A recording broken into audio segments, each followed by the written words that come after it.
What's up guys, Woody here, back with another new to Mythgard video, or shall we say the start of another new to Mythgard series. And this series, this kind of mini series, we're looking at, or we're going into a deep dive, an in-depth dive into the different factions, colours of the game.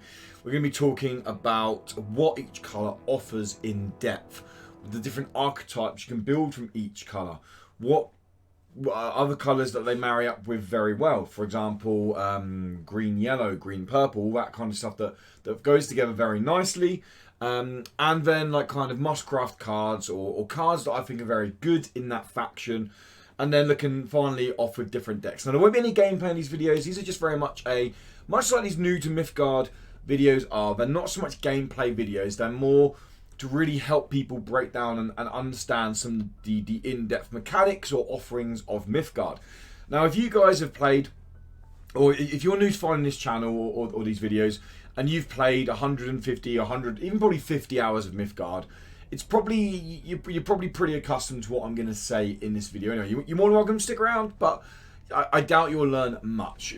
You may be interested in just hearing my opinions, but this isn't going to be a blitz through. It's not going to be a fast-paced video where I go this card, this card, this card, this card. This is very much built at those new players who maybe have played 1, 5, 10, maybe 20 hours of the game, and they want to understand now what the different factions really offer. So yeah, that's kind of what we're going to be going into here. So this video, as you know from the title, is all about green. Now green is, I'm very vocal, but green is my favorite faction. I love green. I like some of the cards in green. I like a lot of the cards in green. I like what green offers. I'm very much, when I play Magic the Gathering, I play physical Magic or paper Magic. When I play paper Magic, I very much like green. I like the big trample units coming down. That's why I quite like green here. There's lots of nice combinations. You can build a green. You can kind of have green as the main pilot with some nice little kind of sub-archetypes thrown in with different colours, or you can very much have green there as a supporting colour. And I like the versatility green offers. Every colour in this game offers versatility, but I very much like what green brings to the table. But anyway, why do I like green so much? Let's go in and actually look at green.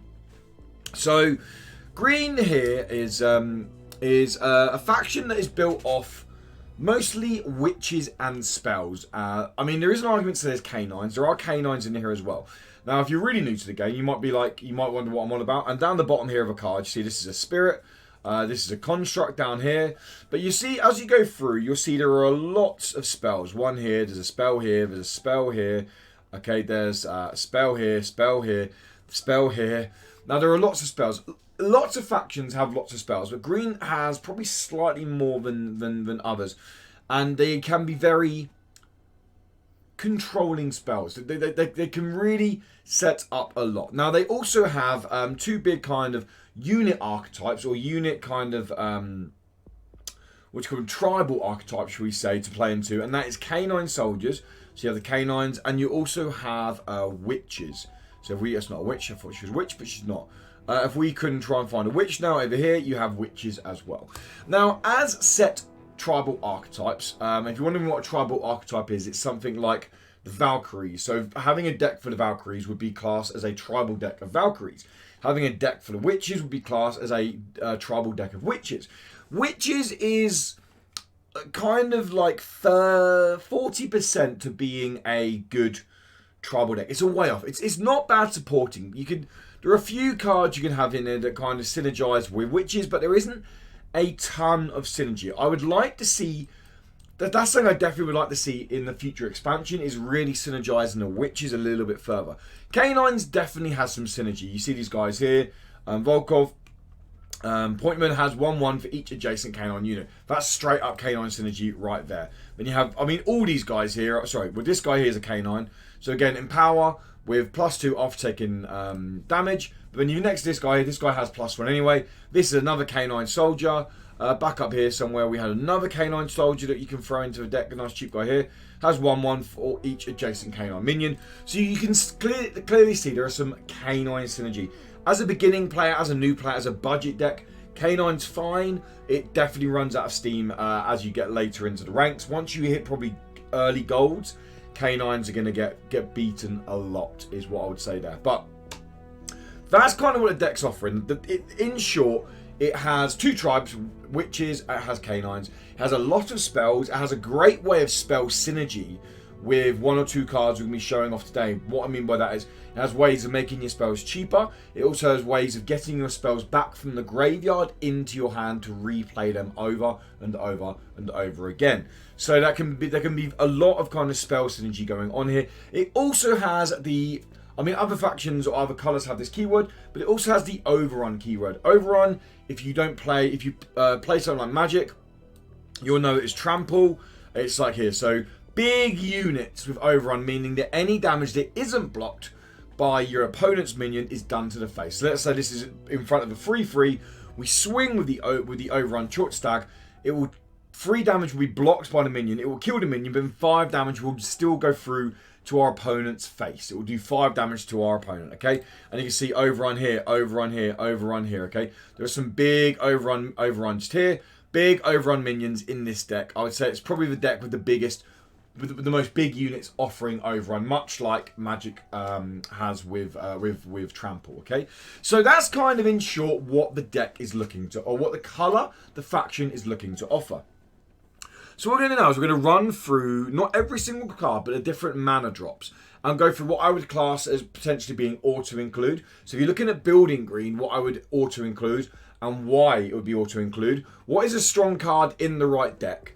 And what I would recommend as your early game crafts. If you're very new to the game, you might have a couple of green, rare, or maybe even mythic wildcards sat in your collection. And you might be thinking, what on earth do I spend these on? And that's hopefully where I can help you out if you're interested in playing green in this video. Sorry, I just need a really quick drink of my coffee. Okay, so kicking off, we're going to go straight into my favourite card in the deck, is Grinning Collarblock. Now this actually, when I say spells and I say Overrun, I say that, this deck actually, green's also the only colour that offers ramp in the game at the moment. Well, that's a lie actually. There are some other cards that offer like temporary ramp, but green is the only faction colour offers genuine permanent ramp. And what I mean by ramp, it allows you to play ahead of curve. It allows you to get more mana out before your opponent. And this all due to this one card. Okay, this is auto-include in green. I don't care what people say. No matter what green you're playing, I'd run Collarblock. Now, this card isn't good against rush minions. It gets removed. But if we look at what it does, okay, it comes out of 1 charge. You gain 1 charge when it moves for the first time each turn. But when it dies, for each 2 charges it has, you gain 1 maximum mana. Not temporary mana, maximum mana. That means, for example, my mana bar now is at 5, but I only have 4 gems.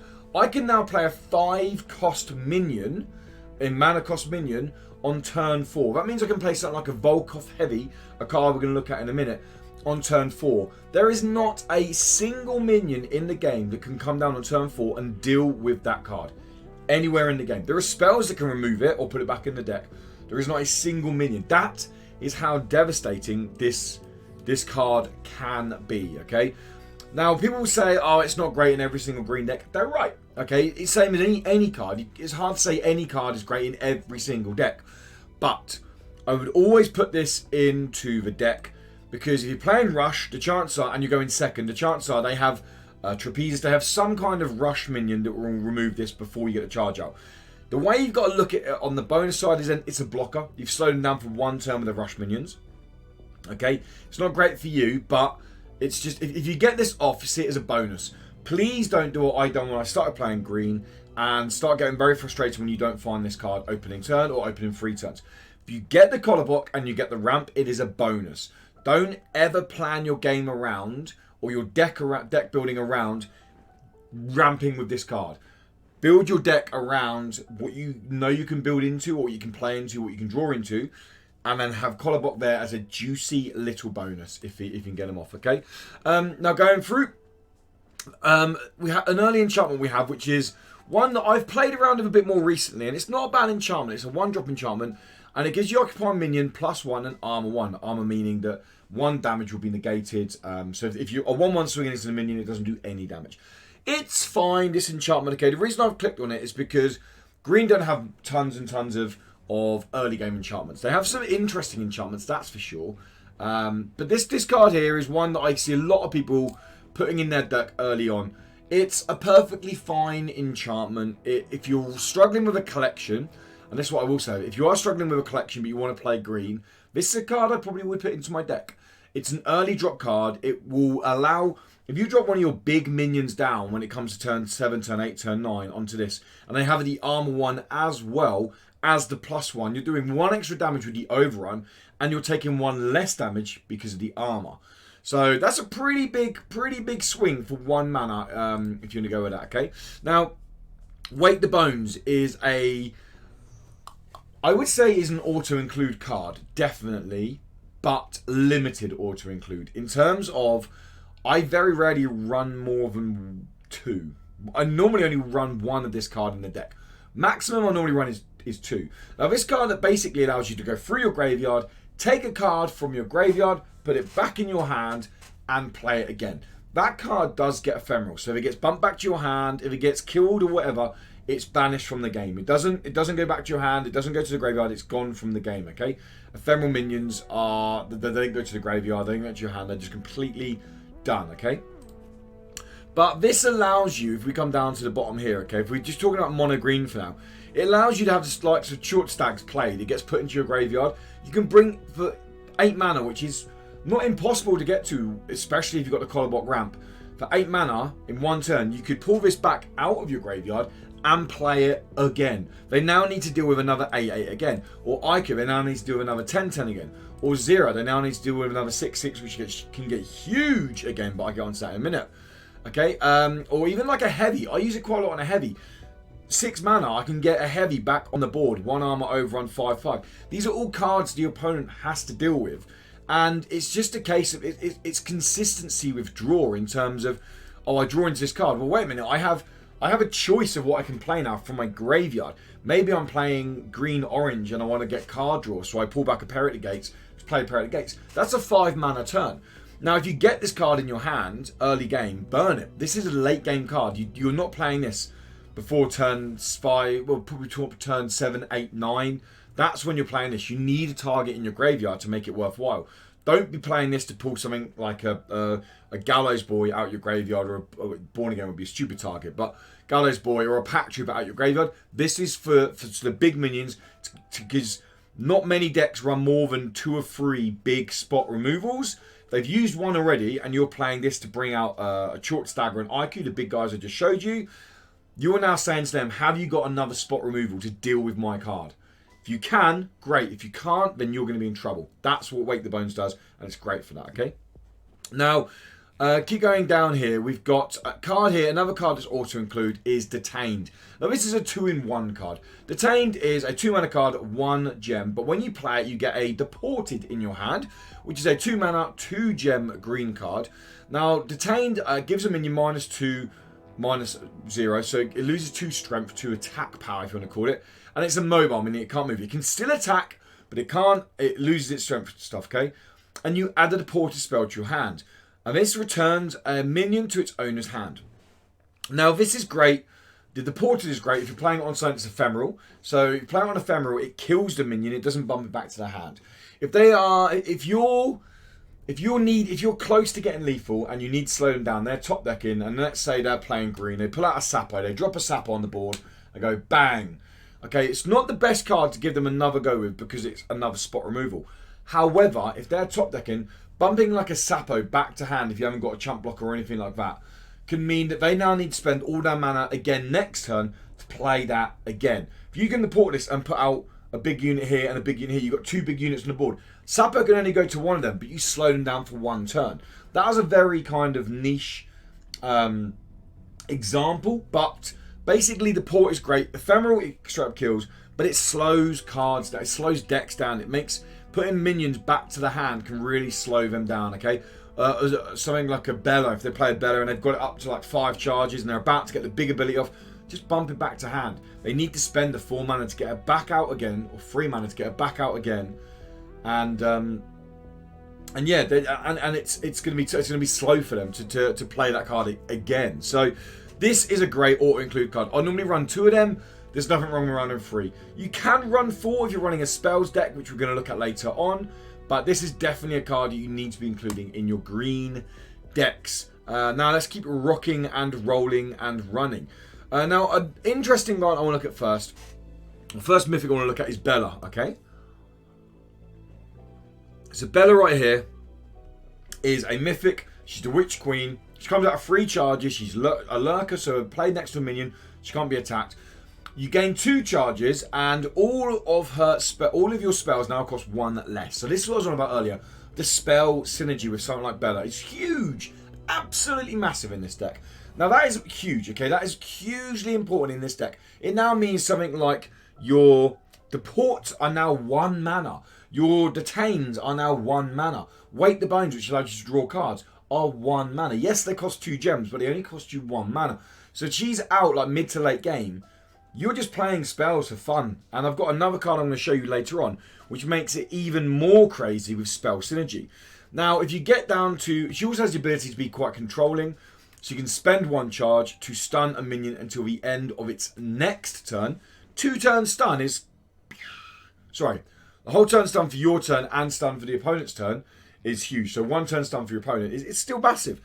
And then 9 is branded whenever your opponent plays... Whenever you play a card, draw a card.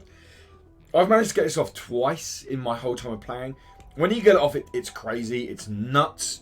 However, I don't play her for this ability. I play her for the 1 spell is a lot costing less, and the ability that you can stun minions at the end of its next turn. Do remember you lose a charge whenever your opponent casts a spell, so keep that in mind. She's very good. In terms of mythic wildcards, she's definitely one I would recommend crafting if you want to run spells. She is not the strongest mythic in green. She's a great mythic in green, but if you're not running spells and you're not going to go for the spell package, then I would probably say kind of stay away from her for now. You don't need her yet.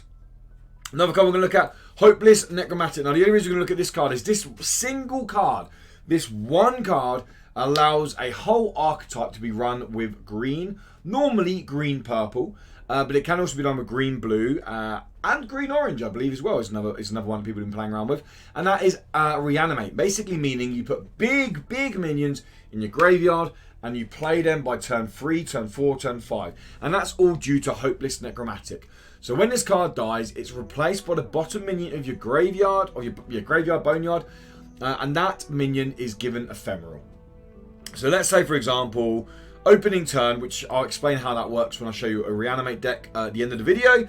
I put an Indrik Beast in my graveyard. Okay, I've got a 9/7 in my graveyard. On turn 3, I play a Hopeless Necromantic. On turn 4, I swing into this to get the other card to kill this. Meaning on turn 4, I now have an Indrik Beast. This guy here, a 9/7 warded overrun on the board. Okay, yes, it's ephemeral, but remember, they can't do damage to it anyway because it's warded. They bump back to hand, it kills it, but it's still a big minion that they need to deal with. And that's what Reanimate decks do. The only way that's possible is because this 1 card. It's a very good card in that deck. We're going to be looking at that deck later on. But it's what allows a whole archetype to be ran off green. Okay, now a card that I wouldn't have recommended probably 3-4 weeks ago before patch, but now I'm going to recommend is Nighthack. This card has slowly been becoming an auto-include in my green decks. Now, there's a card in the game called Meso Libre that used to be a super strong card. It's now dropped down 1 health, and that kind of really makes it a bit more of a slower card. And that's what makes this card a little bit better than the Meso. In terms of when Meso comes down, it stuns the opponent in the opposite lane until the end of its next turn. Whereas Nighthack comes down opposite a minion, it stuns that minion until this card leaves play. So the whole time Nighthack is still on the board, that card is stunned. Now, yes, they might remove it next turn, but still it's slowing them down, okay? This card has saved me so many times. I've played it down, I've used Impale to move it across and played another big card down opposite. So they couldn't get any way of rushing into Nighthack. They had a big fat minion right there, okay? Now it's a 2/4, so it's not doing any crazy damage. The 4 health is nice, it sticks around. But this card is, honestly, it's super good. It's a card that it's not auto-including every single green deck, but I've been running it a lot recently, and I've been super impressed with how well it's been doing. And it really has been allowing me to control the board a little bit more. And it's been working well, actually, against red-orange, because I've been playing this down, and it's meant that they've had to trade into this to then normally with something like a Wings of Abaddon. So it means I'm not taking 4 damage to face. They've got wings in the Great Boneyard. I've got rid of one of the wings now, just to free up something like a trapezist. So as a trade, I will take all day long. But yeah, it's a card that I'm enjoying more and more of play. Now, going on to another card that is links in with the spell synergy is Bald Mountain. Now, this is an enchantment, meaning it covers a lane and it buffs that lane when you play minions on there. Now, if you have a minion on this enchantment on this lane, it has the ability to where you can spend 1 mana and you can't do anything else with that minion that turn. You can't swing with that minion that turn to return a spell from the Boneyard to your hand and give it ephemeral. So, let's say you've got Bella on Bald Mountain, just to go crazy. All your spells are already cheaper. You spend 1 mana to bring something back, like Murmur, which I'll talk about more in a second more in the video, okay? Now, this card is now 5 mana because Bella's on the board. You've already played it once to steal one of your opponent's minions. You just pulled it back. It's now in your graveyard. Sorry, it's now in your hand. You spend another 5 mana to play it again to steal another minion, and it's gone from the game. That's only possible because the likes of Bald Mountain, okay? So the Bald Mountain allows you to keep pulling cards up. It means that your Raid the Tombs, which is your card draw, can keep coming back. Wake the Bones can come back to pull other minions back out the Boneyard. The synergy with spells in green, more notably green-yellow, especially, with Bald Mountain and Bella is crazy, good and strong. It's nuts. It can win games. The late game value you can get off Bald Mountain is bonkers, okay? I've played decks with Bald Mountain that run the spell package, and they are very good. They're slow until they get to about turn 7, turn 8, and then you have the mana to really start going, I'm going to take this spell back, I'm going to play this minion here, I'm going to put this minion here, I'm going to put that back to your hand, and I'm going to detain that minion, and you're just doing so much. And eventually your opponent is either going to forfeit because they're going mad, or you're going to win because they just burn their hand out. They cannot compete with the tempo you get from the spells you keep getting back in your hand. It's a very good card. If you again want to run the spell package, if you've crafted Bella because you're like, I want to run the spell package, then I would say definitely use a rare wildcard to craft a Bald Mountain. Okay, now going down a little bit further, we're going to look at Gambian quickly. Now, Gambian is a card that I think is slightly underrated in green. Gambian's a 4-drop card, 2 mana. Sorry, 2 gems. Agile, meaning you can swing past minions. The Divination is what comes in big here. Now, I used to love this card. I used to auto-include it in all my decks. I now play green with orange a lot, so I run Lamp over Gambian. But I still think this card's very good. I still think, especially early game, if you're new to the game and you have some uncommon wildcards to get rid of, but you want to play green, I would say get Gambian. Gambian's a solid card. The Divination allows you to look at 2 cards in your deck, choose which one you're drawing next, so it adds consistency to your mid to late game. The 4-face damage with the Agile is something that they need to answer, so they're going to be putting stuff opposite to trade into this. It's a pretty solid card that you can definitely get some damage, chip damage to the face with, and set up mid to late game consistency with the Divination. Now, another underrated card, which I've said this in a video before, so like I said, this is not going to be a quick video, this is just a deep dive into green, is Hydra. Now, Hydra, again, please, if you have only 1 green mythic, do not go and craft this card. This card is good at best. It's not a great card, it's good at best. I meme about it all the time saying, oh my god, this card's amazing, it's broken. The reason I like this card so much is, and I've said this before, is because it's a threat.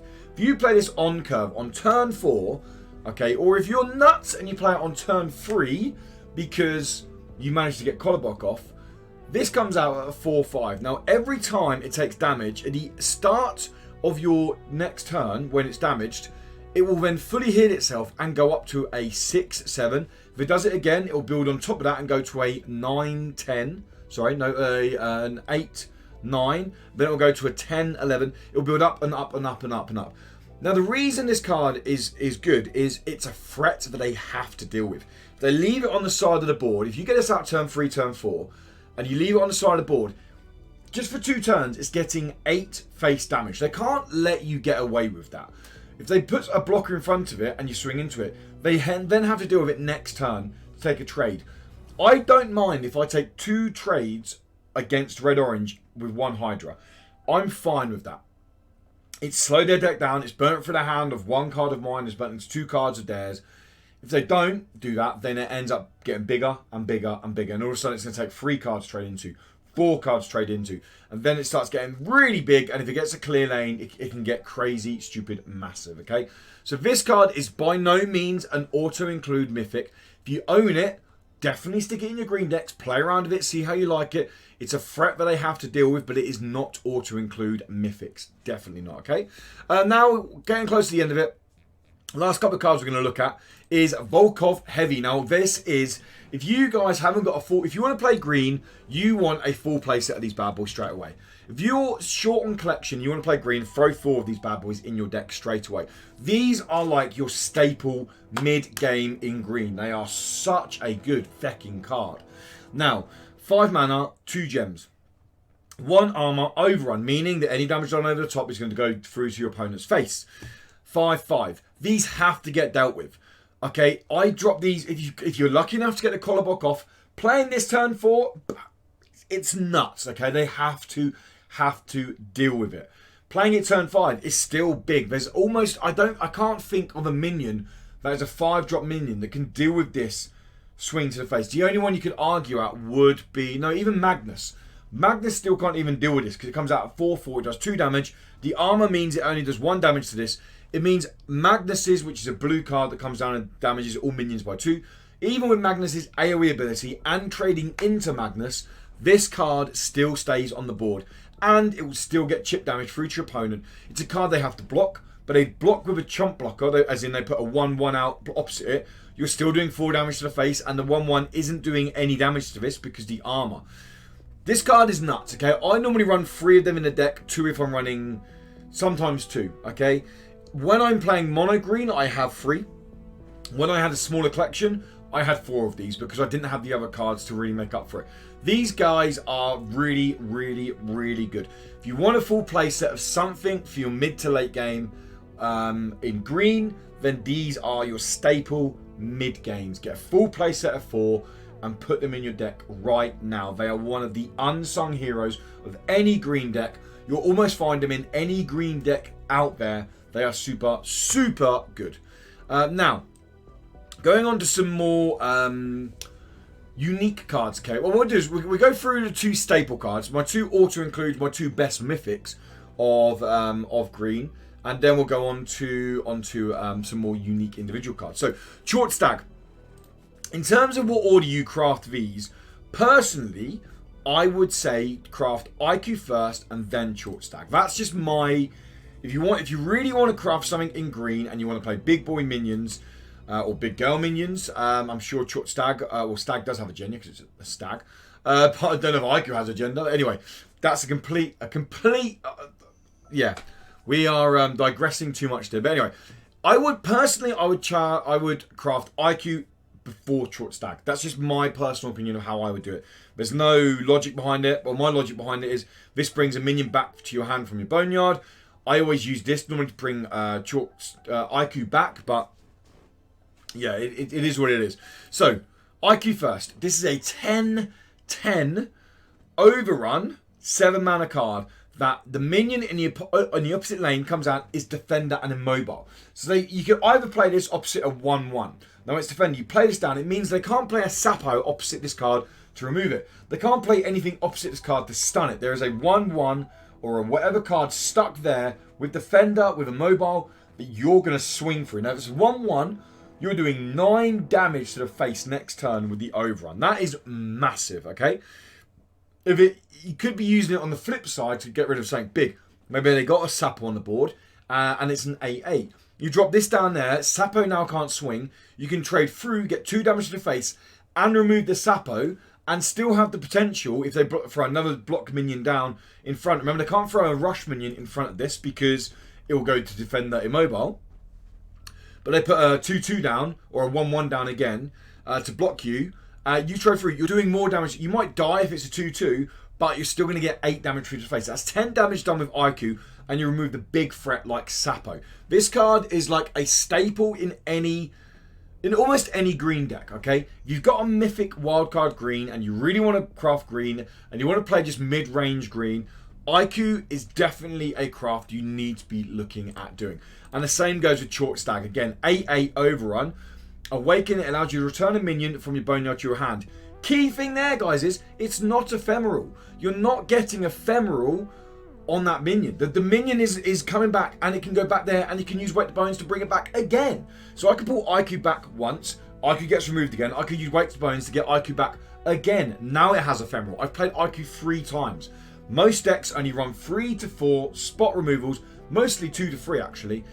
And if they had to remove IQ 3 times, Chalk Stag probably has a chance sticking around on the board. It has the overrun, but what's really unique about Chalk Stag and why it's less, it's 1 extra gem, but less health and damage than IQ is this card cannot take more than 3 damage. Now what that means is they've got an 8/8 opposite. You trade into the 8/8, you kill the 8/8, but you only go down to 5 health because you can't take more than 3 damage. Even on fragile, you can't take more than 3 damage.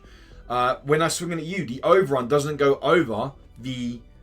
For them to get overrun, if they've got a 5/5 overrun coming at you, the 2 overrun doesn't go through off Chalk Stag. It still nullifies it, but you can only take 3 damage. This card is super good. In terms of what order you craft these guys in, is entirely up to you. I personally go IQ and Chalk Stag, but whatever you like the look of, okay? Now, looking at Murmur quickly. Murmur is definitely an auto-include card. You could argue this could be your craft for Mythic if you've got 1 Mythic in there. Now, it's a 6 mana, 3 gem card, and it's mind control, apparently, if you play Hearthstone. So, what it does is, it allows you to literally steal an opponent's card. Now, this card is super good, it's super strong. It does have its downfalls, and its downfalls being the fact that if any card is bumped back to hand or deported that you've stolen, it goes back to your opponent's hand and it's a complete waste of Murmur. Now, the only way to understand that is what deck you're playing against, what's the chance of them having something that's going to bump back to hand in their deck or in their hand.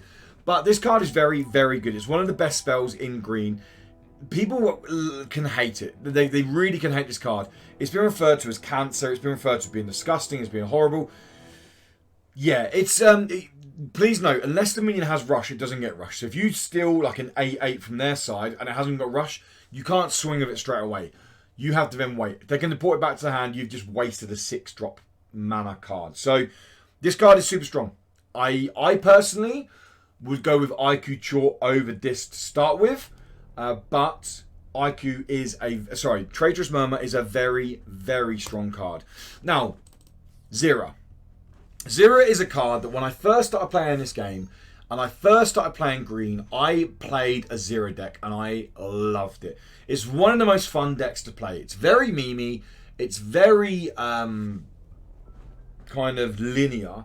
And it's linear because you're basically trying to just get this guy out and then throw shite tons of spells out. Now you imagine you've got your Board Mounting on the board, you've got your Bella on the board, you've dropped down Zira who's a 6/6. Every time you play a spell, which are now 1 because Bella's on the board and you can pull spells back from the graveyard because of a Board Mountain, this card gets +2/+2. You play 2 spells per turn, it goes from a 6/6 to a 10/10. Next turn it goes to a 14/14, then to an 18/18. Remember, you have spells like the Port to clear lanes for Zira to swing through. This card can get huge, crazy, nutty, big. Like, yeah, it's kind of bonkers how big this card can get. Now, I'm going to show you a deck in a minute that is built around Zira and built around the spells. Just to give you an idea of the spells package.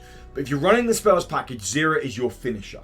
If you're running the Board Mount, if you're running the Bella, if you're running the spells, if you're running everything to kind of synergize with spells, Zira is your finisher. There's no doubt about that. If you're running mid-range, then IQ and Chalk Stag are your finishers, okay? And then, yeah, that is it. There's a few duo color cards here, which I'm going to go through and do a whole separate video on duo color cards. But in terms of mono green, that pretty much covers the in-depth guide to kind of mono green, what you can do with mono green, or what you can do with green as a faction and support other colors, okay? Now, we're going to go look at 3 different decks, and these are the colors I think green goes pretty well with. Now, green goes well with any color, I'm not going to lie.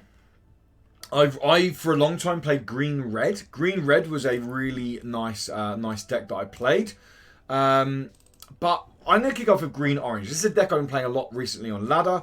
I've had a lot of good success with it.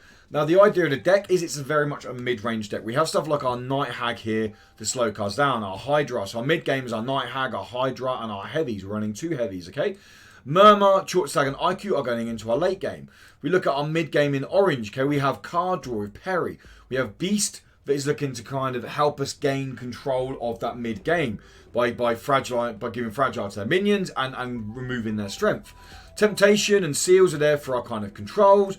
This is late game, like late game value, and then we've got our late game in Proxy, Armageddon, and Armageddon Angel. Okay, Harrow of Fam is also a mid game card. If you don't know these orange cards, don't worry too much. Okay, but the idea of this deck is it's just a mid range deck. It has card draw, it has spells. It doesn't have spell synergy, but it has a clear mana curve. If you look, if I move my camera across over here, you can see now. But the mana curve is very even across. The 5s and 6s drop a little bit, but still they're there, okay? Now it's very even because it's a mid-range deck. I want to have 1 drops, I want to have 2 drops, I want to have 3 drops. I want to be playing to curve, okay? We have classically our collar block because it's what allows us to potentially get our big minions out a turn early. This deck is super fun. It's an expensive deck. I'm not going to lie right now. It is a very expensive deck. It's 29,300 essence. I am working on a budget version of this deck, and that will be my next deck video. It will be green-orange with a budget version. But the budget version, I'm struggling at the moment to get below 10,000 essence, which is still expensive for a new player's deck. It's a very fun deck, okay, and it uses the big Overrun minions with the likes of Dire Benediction, which is a card that casts on the minions deal damage to the opponent equal to its strength and then lock its strength to 0. What that means is, with IQ, let's say IQ's in front of a 4/4. I swing with IQ to do 6 damage to the face because he overrun. I then play Dire Benediction on top of IQ to then do another 10 damage to the face. That's 16 damage I've just done to my opponent's face. If they are on 15 life, I've won. That's a straight win for me, which is a huge play, and it plays around these big minions here, okay? That's what the green-orange goes for. Green works very well with orange. It has a big card draw. You can see my record here is positive on it. I'm really enjoying the deck. Now the next one I want to look at is the Zira combo. Now this is using the strict spell package. This is using a lot of spells to play into the likes of Bella, of Bald Mountain, and of course of Zira. So what we're looking at here, we have Clefg, spell. Okay, this is enchantment. Miss Libra. Volition, which I'll get onto in a minute, is a spell.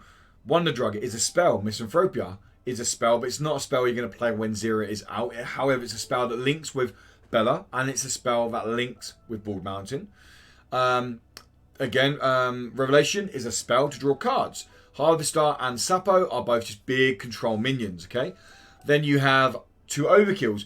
This gives a minion overrun, so it's another spell from green. That then going on to something like Sapo that can come out an 8/8 minimum normally. You now have an 8/8 with overrun, and this can potentially be free if Bella's on the board, and you can put it back to your hand and play it again for free off Bald Mountain. This is what I mean by the spell synergy. Okay, Wake the Bones, pull cards back. And you have Detained, you have Bella for the spirit synergy, 2 Bald Mountain there. Now here's our Zira. Here's the card we were on about earlier, where all those spells I just spoke about, you play all those, this card's getting to like an 18/18. Now what I want to say, they do have an IQ here as well for a bit of a late game, okay? This isn't my deck. This deck is a Corey Millhouse deck. All the decks I'm showing off now, I know this is a new to Mythgard video.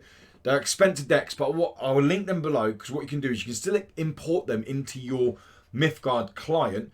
You can't play them because you probably won't have all the cards, but it'll give you a chance to look at how they've been built, why they're in there, and work out, okay, what's that? That's in there to link with this. There's a synergy there. What can I substitute to get that playing, okay? Now, Volition is a spell that if we look at it, Volition is a spell where it's give a friendly minion a standard action. That means you can play Zira at a 6/6, okay?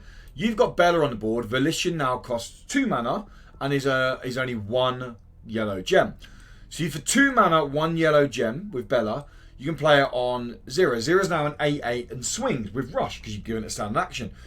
You play another one, it's now a 10-10. It swings. You've now cleared 2 minions. You may have a free reign. If you've got super lucky and you have a third volition in your hand, you play this again as it's only 2 mana and 1 thingy with Bella on the board. It now swings at a 12-12 to the face. Or it'll be slightly less because the damage took, but it'll be 12 strength to the face. And they have to answer that next turn. If you play the porch bump something back to hand next turn and it ends up going to a 14-14, that is curtains. That is game over for them. So this is a spell package linked in with the Zira that I wanted to mention and highlight to you guys. And the final deck we're going to look at is the Reanimate deck I mentioned earlier. So this deck is all about bringing back big minions from the dead. Okay, it's as dark as it sounds. So the likes here. So the way this deck works, and I'll quickly do it for people who are new to the game and have no idea what I'm on about. This pathway is what happens, what works so well with this deck. You basically allow you to, well, so when you on night, so when you're on day, because you start on night, you hit the ability, and you go to day. When you go to day, you can discard a card and put it into the drop area. Okay, so let's say we've got Beast in our opening hand. Brilliant. We pop the ability and we discard Beast into the Boneyard. Okay. Now what that means is on turn 3, I play my Necromantic. It gets swung into. Turn 4, I have a 9/7 warded overrun on the board. Okay. I also have something like a Perfect Raid, a Lantern Colossus, a Jin Suk, a Celestial Dragon. I got 1, 2, 3, 4, 5, 6, 7, 8 cards, guys. 8 cards, 20% of my deck is what I want to drop off first turn to bring back. And if any of those cards come out ahead of curve, my opponent could be in a world of trouble.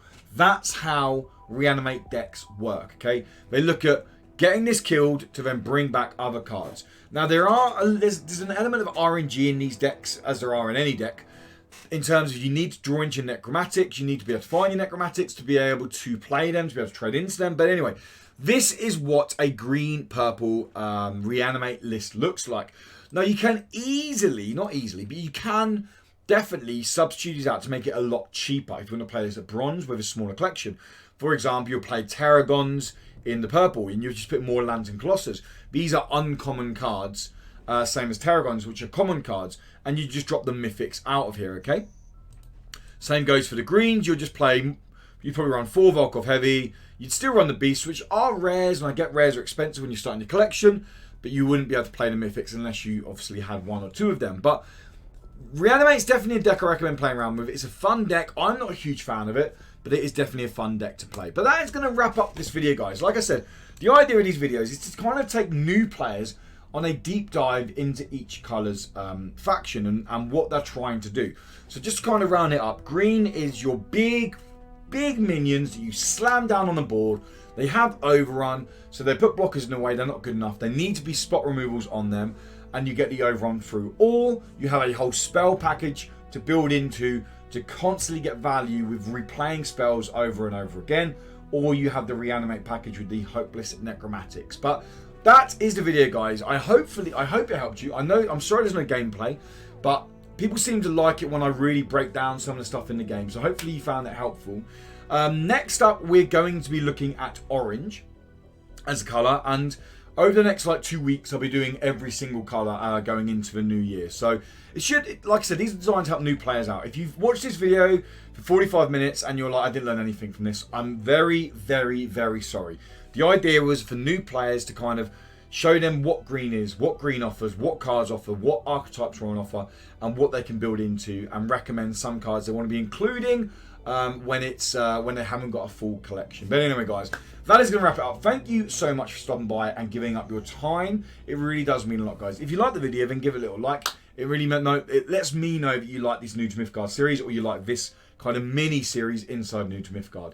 Also, if you haven't subscribed yet, guys, I'm not going to throw a bell up or anything like that. If you want to subscribe, by all means, go ahead. You're going to get lots more Mythgard content going into the next year, and especially throughout all of next year. You're going to get shite tons of Mythgard content because I love the game and I'm going to keep making content for this game. But anyway, that is going to wrap it up from me, guys. Until next time, have a great day, morning, evening, whatever it is, wherever you guys are. And until then, goodbye, lovely people. Good. Bye.